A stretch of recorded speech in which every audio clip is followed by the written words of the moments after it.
Hello, I'm Dee, and welcome to my garden. This is my first year gardening, especially in earnest, and I'm in the Bay Area up in California, Zone 9. I've been filming updates to really document my progress and capture what I've been learning. And I personally love watching these types of videos, so I thought it would be fun to share. It's the end of July 2025, and it's been unseasonably cool. It's mostly been in the high 60s Fahrenheit with evenings in the mid 50s. It's actually the coolest July in my area since the 1980s. So I don't know what that effect is having on my garden because this is my first year, but I am noticing a lot of the plants are looking less healthy. It's probably a lack of nutrition because I missed fertilizing for a few weeks in a row, but I'm also seeing some powdery mildew. So it's probably a mix of both. But what I do know is it's not the heat.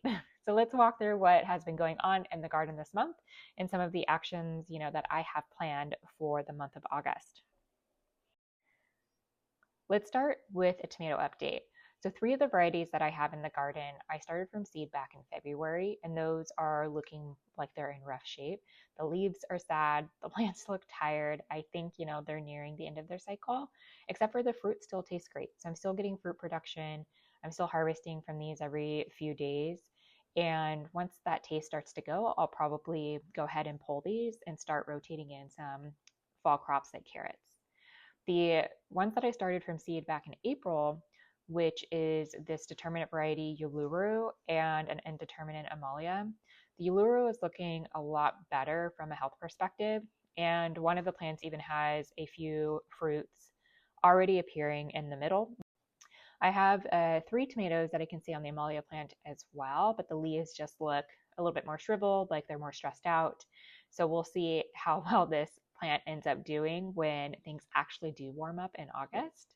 And I think this is mostly my fault because I missed a few weeks of fertilizing during a really key growth period for these plants.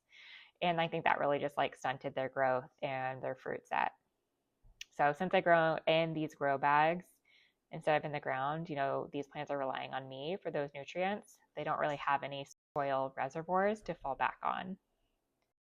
So let's chat about pumpkins, squash, and cucumbers. For the pumpkins, I'm really excited to see that my cinnamon girl pumpkin is getting bigger. Even if I only get this one pumpkin this year, that would be very exciting for me. It would feel like a major win come Halloween. I also direct sowed Jack B. Little pumpkin seeds in some of my spring flower beds where the spring flowers had started to go, so I pulled them or cut them back. I haven't seen any sprouts yet. I also have some wildflower seeds spread in here, so we'll see if those actually pop out. I might go ahead and just plant some more seeds just in case, because I do want to try and squeeze those in before it's too late. For the squash and cucumbers, both are starting to form fruit. For the China Jade cucumber, I've actually already harvested one that was over a foot long. And so now these tiny ones that are coming in, I'm hoping will grow to the same size. And the lemon cucumber on the other side, it's flowering like crazy. So I think that's a very promising sign. Very excited to see what will happen. And, I do think I probably went with too small of a bag for the grow bag for these vegetables, and mix that with the inconsistent feeding definitely probably slowed down their growth. So something that I'll consider for next year when I try this again. One of the highlights this time of year every year is this lemon tree. And fun fact, this lemon tree is actually what made me want to get into gardening more. Last year, I preserved hundreds of lemons from this tree. I made limoncello, lemonade, iced tea lemonade, mixtures to cook with. It was a lot of work and a lot of fun, and it made me want to grow more food. In the back of the yard, I also have a mystery citrus tree. It was really small when I first moved in, and it only started putting on fruit last year, and that fruit was the size of a quarter. So it's probably a key lime tree, would be my guess. It's doing okay this year. I do see some signs of a nutrient deficiency. The leaves are a bit yellow in certain spots, so I probably need to fertilize this more often. So I'll be working on that and tasting some of this fruit later this summer. Hopefully, I'll be able to tell what it is by then, but we'll learn together. Looking ahead to August, my number one goal is to fertilize every week. I definitely missed out on that in July, and I feel like the garden suffered, so I want to get back on top of that. I'll also likely remove those older tomato plants that I started from seed in February and replace them. I just don't know what to replace them with. Our hottest months here are usually in August and September. So it's not quite time for me to start cool loving crops like salad greens or broccoli, which I would like to start at some point.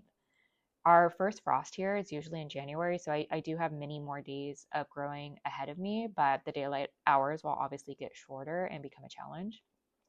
So maybe I'll just replace those tomato plants with the Jack B. Little pumpkins to see if I can get some of those actually going. And then you may have noticed that the yellow green stalk is empty. And that is because I'm reserving it for carrots for the fall. And so I don't know when I'll plant those out. I need to do some research, but probably late August, early September is what I'm thinking. And that's pretty much it. So if you made it this far, thanks for being here. I'd love to hear about your hobbies in the comments. If you're a gardener, share about your garden. And I'll be back soon with more updates. But for now, thanks for spending a few peaceful minutes in the garden with me.